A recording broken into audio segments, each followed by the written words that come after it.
Hello everyone, welcome back. Is this part 9? This might be part 9. I can't remember. I need to go. Oh wait. Oh yeah, no, I got the Treasure Trove Cove Witch Switch Jiggy already, didn't I? So that's good. Let's do Clanker Lads. Wow, almost didn't make it.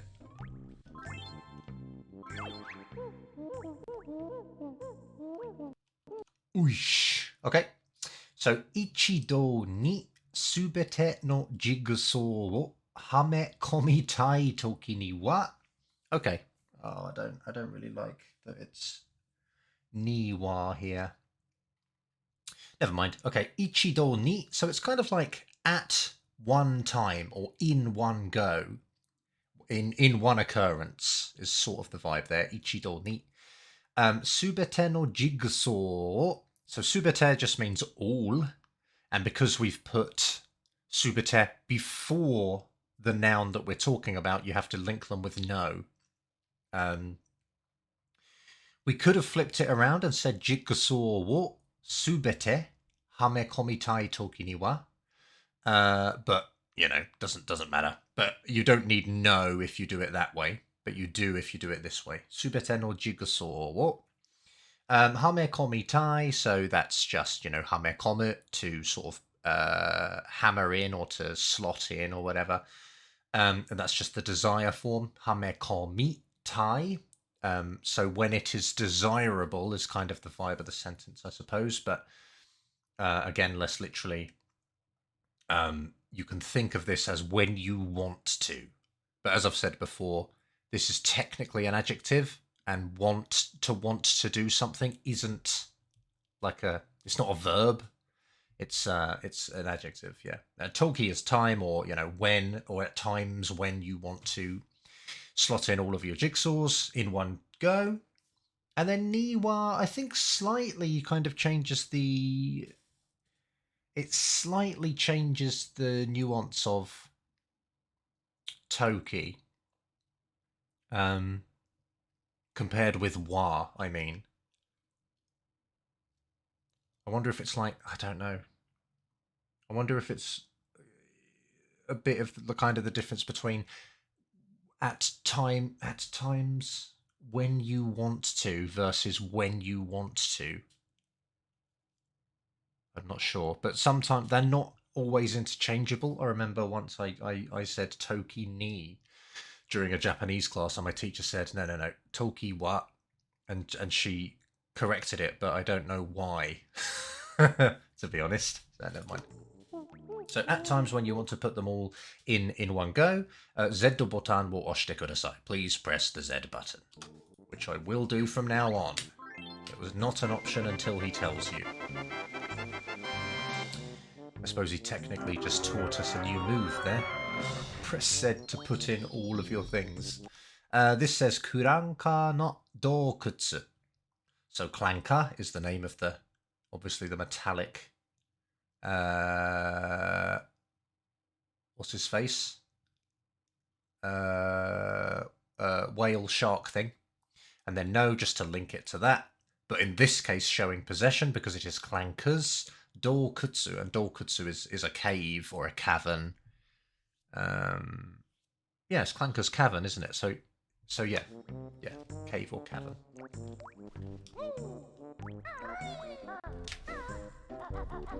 Do you know what? I should probably talk to the Cauldron Boy. Get him involved.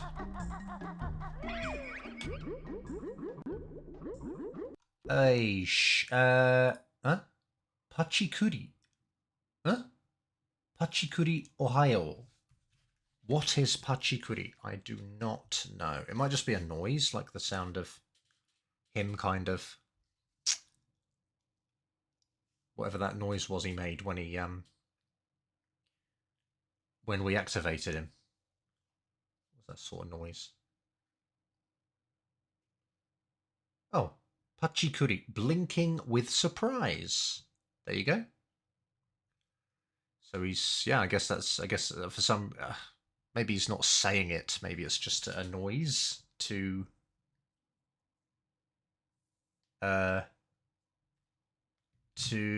express his reaction to us coming over, I guess. Ohio, Ohio kind of means good morning. I remember my ex used to say it before she would start work, even though it was like evening work, like in a bar or something. So she'd get calls from like her boss or something like I don't know, before she started work basically, and she would say "Ohayo gozaimasu," and I was like, what the fuck? Like, it's not morning. What are you doing? And yeah, it's something they say in that case as well. But yeah, I don't know what the deal is. Maybe it's just because we've woken him up or something, so he's saying good morning or Ohayo. Not sure, but anyway. Oira wa maho no onabe. So oira is a first person pronoun, just saying I am. I think it's a little bit used by like what's the word? Like young boys and stuff, boyish people, maybe. So yeah, I, maho no onabe. I don't know why O is on there. I guess it's just, you can add the honorific O to nabe for some reason.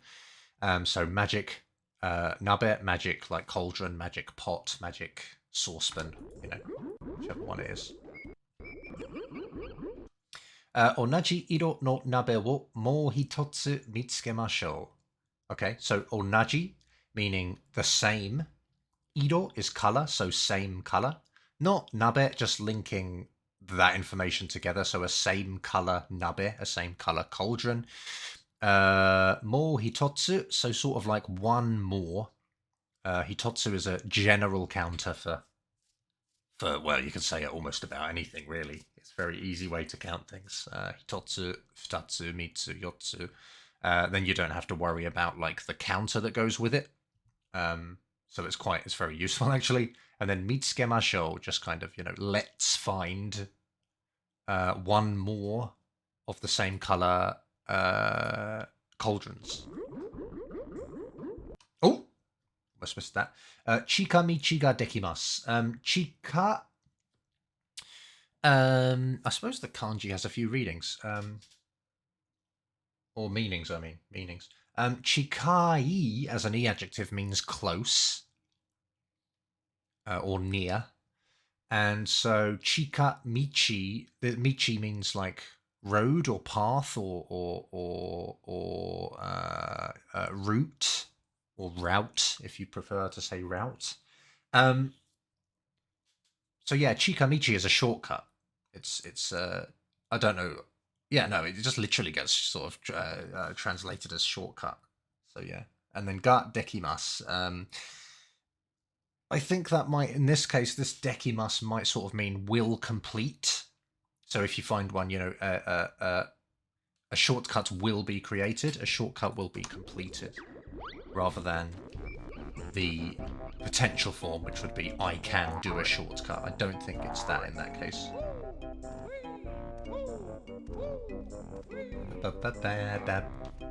Get away from me, dude.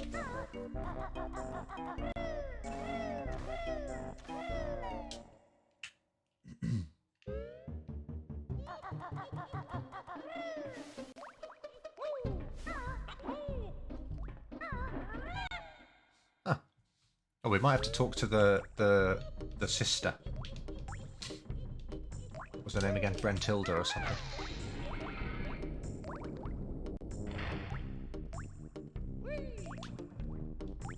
Yeah, I think I'll do that.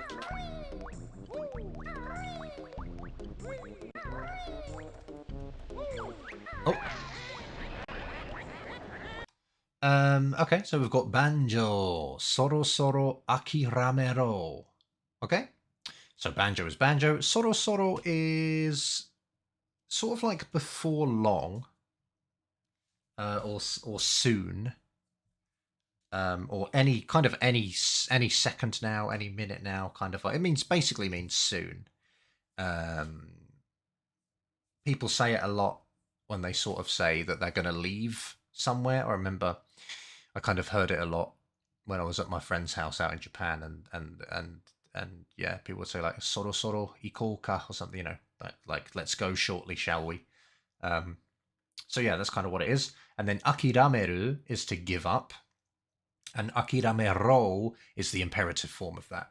So shortly, give the fuck up would probably be a good translation. Yeah, inappropriate for a game like this, but a good translation, I think. And then washi no tokomade koreyasen. Interesting.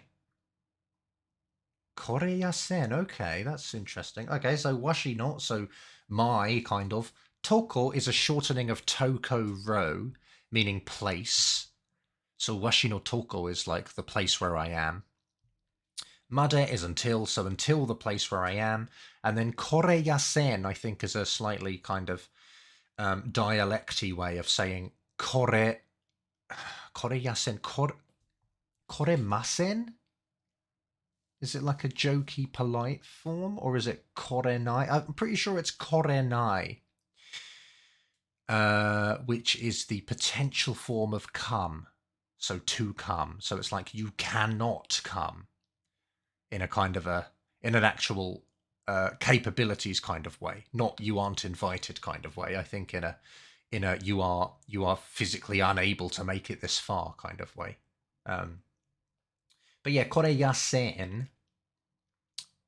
That's kind of, to me, I assume everything's like Kansai Ben, the Kansai dialect when I see it kind of weird like this, but it might not be.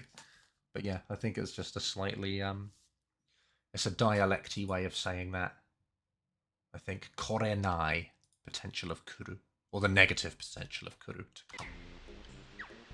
Is that it? Good.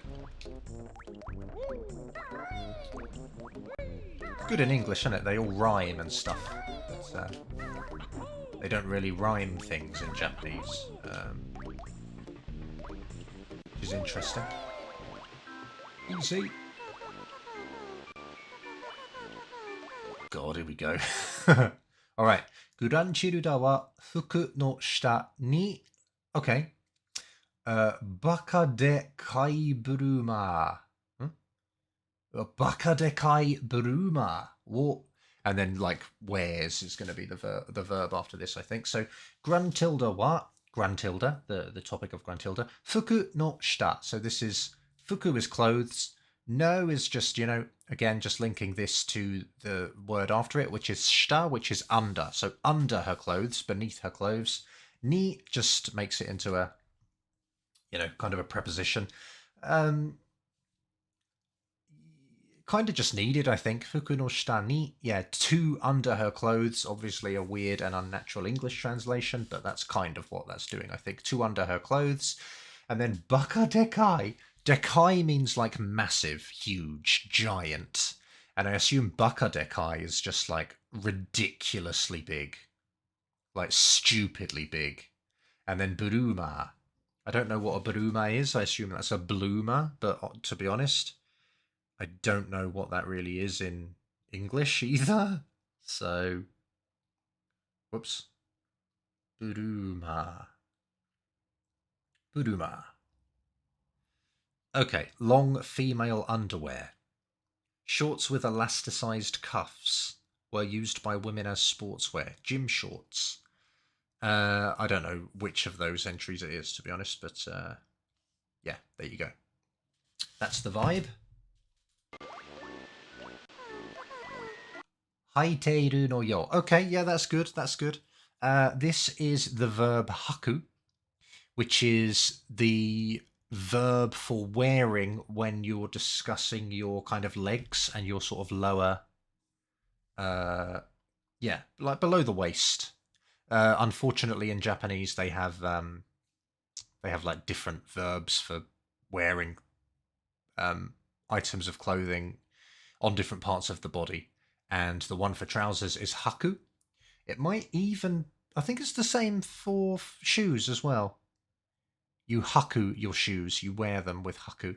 And so the te form is haite, and then iru just makes it into sort of present tense, or maybe kind of maybe even habitual action that is ongoing though as well. Like she wears them.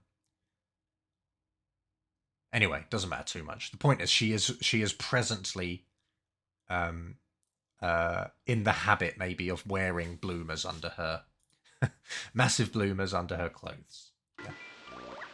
These are going to be good, I think. I like these. Uranchiruda wa all gold. Here we go. All gold. Jarenu. Huh? Jarenu to you namae na. Jarenu. What is jarenu? Anyway, so Grunty wa jarenu to you namae na. Inu mo katteiru no yo. Okay. Okay, interesting. I don't really get it, but Jaren is the name. So, yeah, we've got Toyu Namaya. So I guess all of this is modifying the word name, which is Namaya. So a name that sounds like, I suppose, a name that is said Jarenu. Inu, and that's a dog. Obviously, this no links the name to the dog, so it's a dog with the name that is said Jarenu. And then mo, for some reason, including. Why is that inclusive? Namae no inu mo katteiru no yo. Why is that inclusive? Like she keeps also a dog, but in addition to what? Or is it simply shh? I don't know. She also keeps a dog. I don't know. I'm a bit confused by this, Mo. And unless it's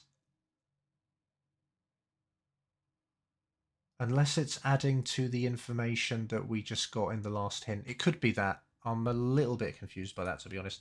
And then kau is a verb that means to just to have pets. Basically, it's like to keep as pets, to raise as pets, to look after as a pet. So kau is one of those verbs. Katteiru, so that just means is in a state of doing that. She is presently doing that. She is presently keeping a dog with the name Jarenu, and I don't know what Jarenu means. Could be a reference to something. I might have to ask. Might have to ask about that. Jarenu. That could be good. We might get some good sort of cultural knowledge out of that.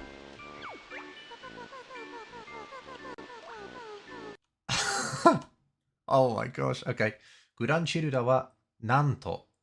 Gura-chan and Hawky Boys. Okay. Gura-chan. Horrible. Nanto in this. Nanto. What does Nanto do? Nanto, how do you explain it? It kind of has the vibe of saying like, what's this? In like the middle of a sentence. Like, you know how, in English we might say, oh, and what have I got here? What's this? It's a present for you. It's sort of, you're not literally like asking. It's kind of, is that even right? Nanto. I'll tell you what, I'll look it up. I feel like it kind of has a little bit of that vibe with it, but what, how, whatever. Nope. That doesn't really help at all, does it? I think it might sort of express a little bit of kind of disbelief at the name. It's sort of maybe saying, maybe, I don't know why their name is so silly. Or Nanto. Where have I seen Nanto? It doesn't, like, it's not too important, I don't think. It doesn't really add like much information, really. It just changes maybe the nuance or the idea of the opinion of the speaker. Or rather, it might reveal the opinions of the speaker. It doesn't really add much information, I don't think. Nanto. Nanto. Yeah, it might be a bit like you won't believe this, maybe, or I can't believe I'm telling you this, or I don't know. Not really sure. But yeah, like I say, not too important really. Let's leave it. Maybe I'll ask about that as well. Ask if someone can give me a like an English equivalent or something. Um, so yeah, grunty wa. We'll just ignore the Nanto. Gura-chan to Hoki boys.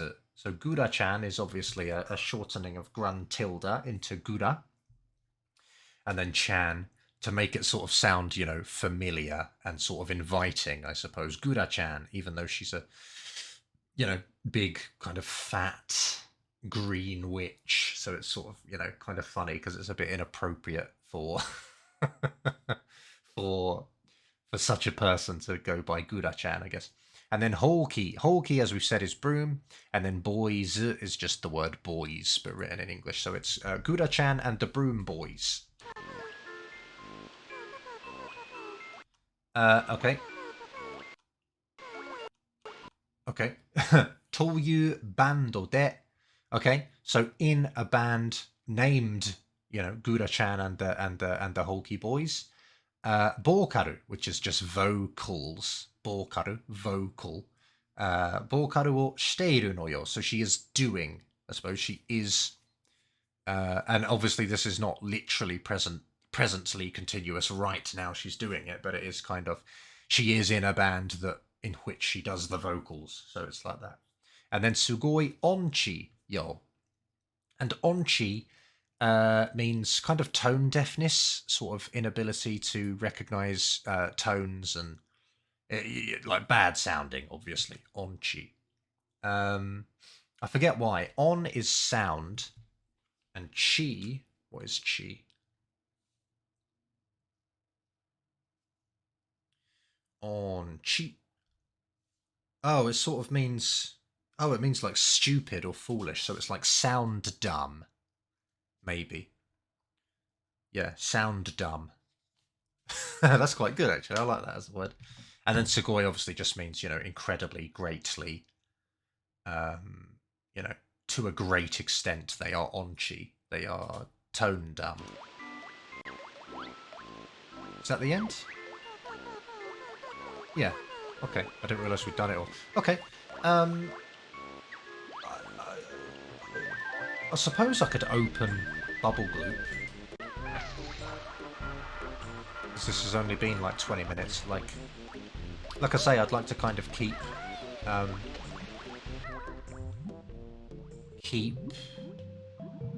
like an entire level per video sort of thing, or rather, I want to fit each level on a whole video. So starting the level now would be kind of dumb because then it would be like a 2-hour long video or something, which would be ridiculous.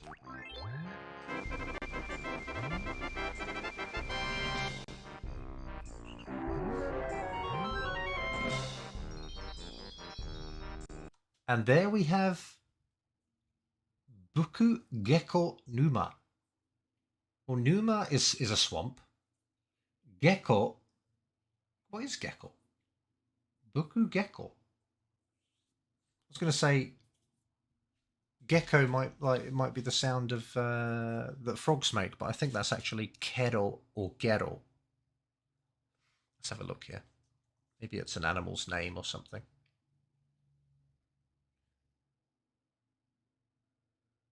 Okay. Or buku apparently is a type of mushroom. Let's just look at this. No, buku. Oh, okay. No, this makes sense. This makes sense. Okay. Buku buku, so said twice, is an onomatopoeia meaning like bubbling or like foaming, bulging or swelling with water. So, that obviously fits the English name of Bubble Gloop Swamp. So kind of bubbling. So buku, the first half of buku buku, and then gecko. I don't really have. I don't really have a translation for that.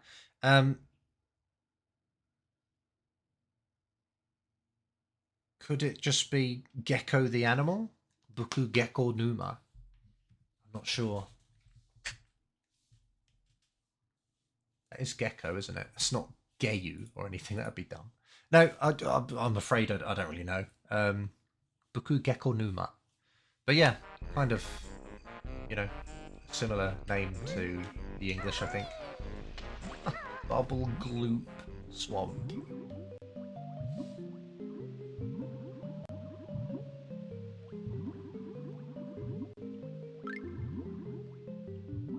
Quite looking forward to the quiz part of this game, actually. We might be able to... I might even try and just do, like, all of the grunty questions for fun. What's going on there? Why is that down? Oh, here we go. Okay, so we have Tsugi no stage hado dazo. So Tsugi meaning next, no just linking it to stage, so the next stage. Hado, that's the English hard, meaning difficult. Dazo, just meaning like declarative, just saying like, you know, it is hard kind of vibe. And then zo is just kind of a silly little sentence ender. Omae wa kitto kujikeru zo. Omae, just you, obviously, you know, we're the topic. Kitto, so like just for sure. Undoubtedly, yeah, no doubt, for sure. Kujikeru. Kujikeru, like, means to be crushed. And not literally physically crushed, but, you know, just defeated, crushed, like, optimistically crushed. So you'll be sort of disheartened and just, you know, yeah, crushed, basically. Someone should count how many times I say basically in a video, I think. There will be no rewards, I'm afraid, but I do notice I say it a lot. I'm sorry about that, but yeah. Anyway, that'll do for this part. Yeah, if you liked the video, please like it. You can sub if you want. Thanks to my patrons, thanks to you for watching. Hope it was worth it, and I'll see you next time.